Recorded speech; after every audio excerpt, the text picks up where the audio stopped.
Feyfolken. Livro 2. Valginjart.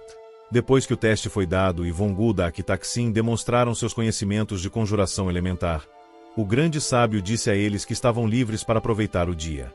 Os dois rapazes, que na maioria das tardes se agitavam durante suas aulas, recusaram-se a deixar seus assentos.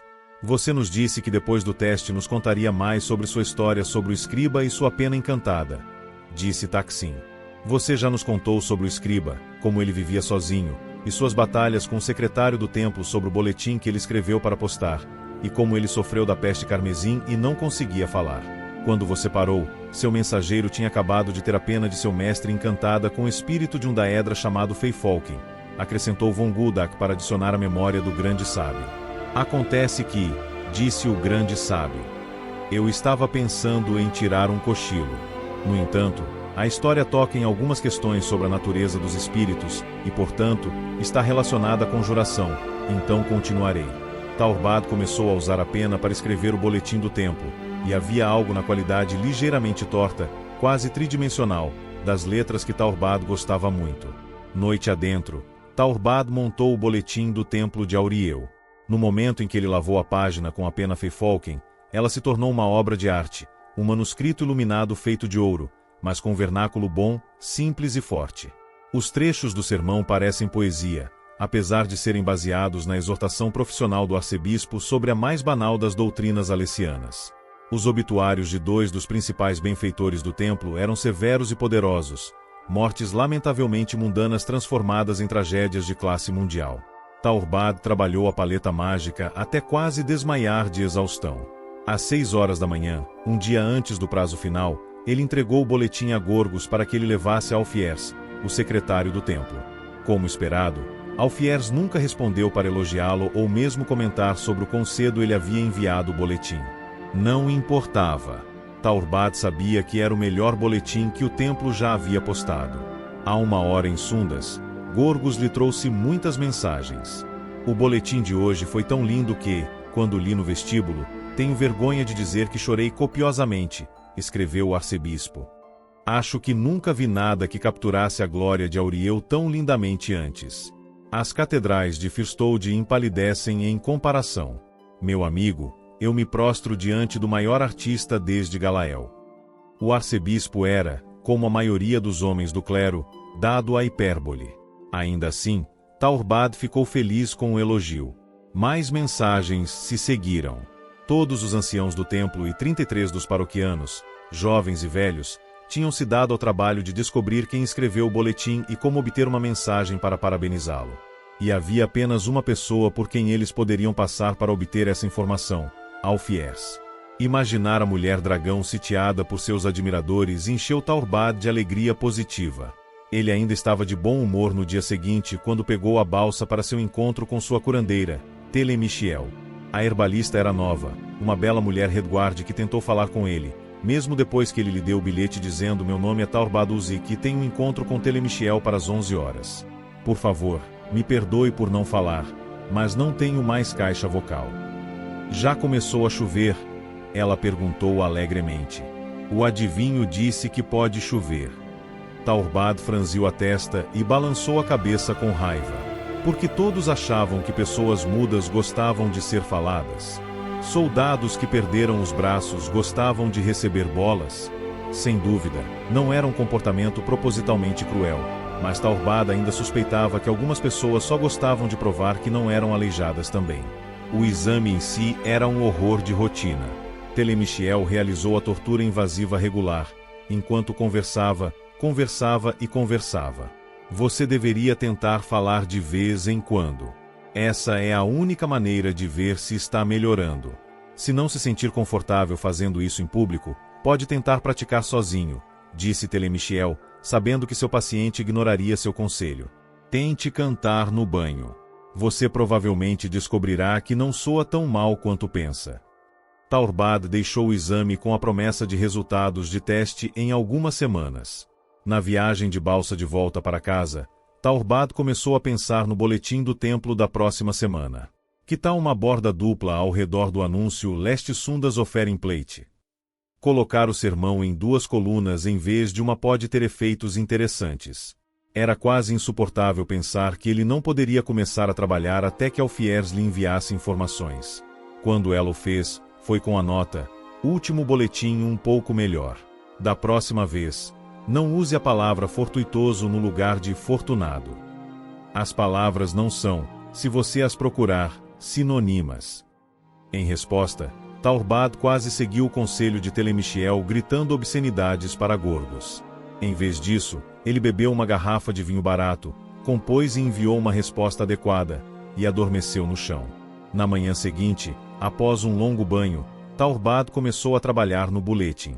Sua ideia de colocar um efeito de sombreamento leve na seção Anúncios Especiais teve um efeito textural incrível. Alfier sempre odiou as decorações extras que ele adicionou às bordas, mas usando a pena Feyfalken, elas pareciam estranhamente poderosas e majestosas. Gorgos veio até ele com uma mensagem de Alfiers naquele exato momento, como se fosse uma resposta ao pensamento. Taurbad abriu.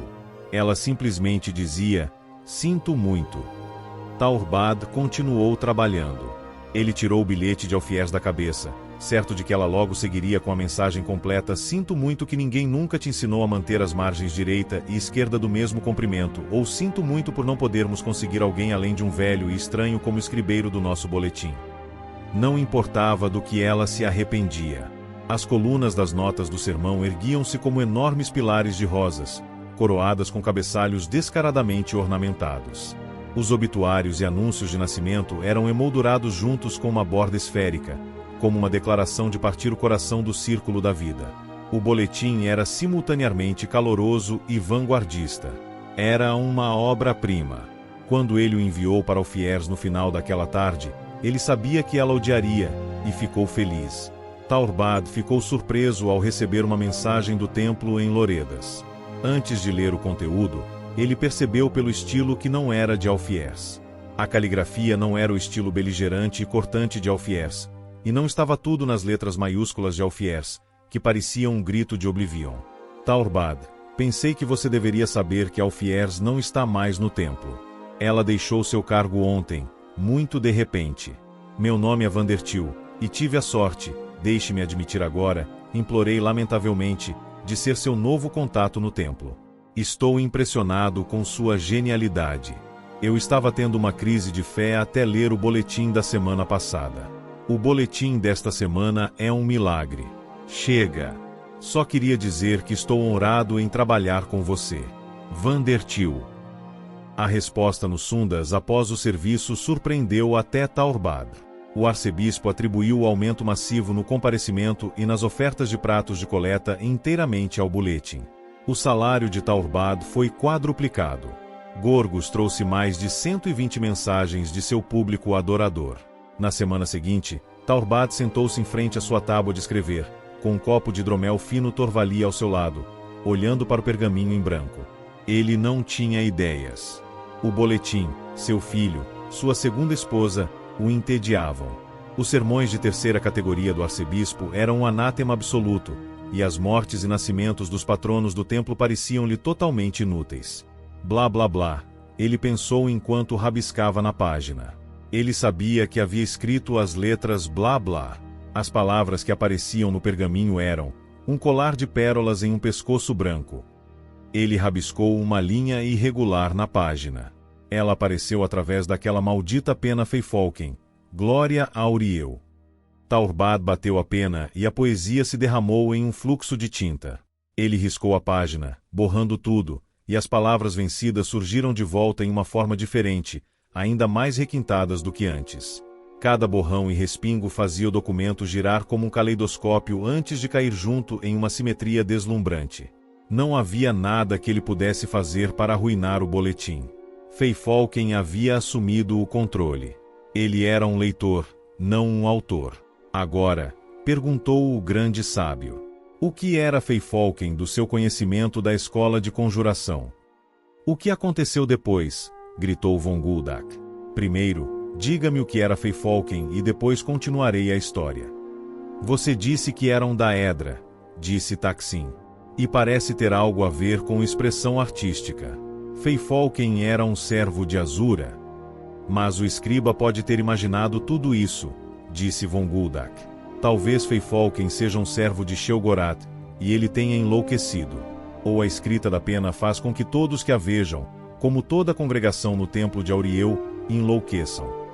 Hermaeus Mora é o da Edra do conhecimento, e Irsine é o da Edra da natureza, e o da Edra da vingança é Boetia, ponderou Taksin. E então ele sorriu. Feifolken é um servo de Clavicus Vili, não é? Muito bem, disse o grande sábio. Como você sabia? É o estilo dele, disse Taksin. Supondo que ele não queira o poder da pena agora que o tem. O que acontece depois? Eu vou lhe contar, disse o grande sábio, e continuou a história.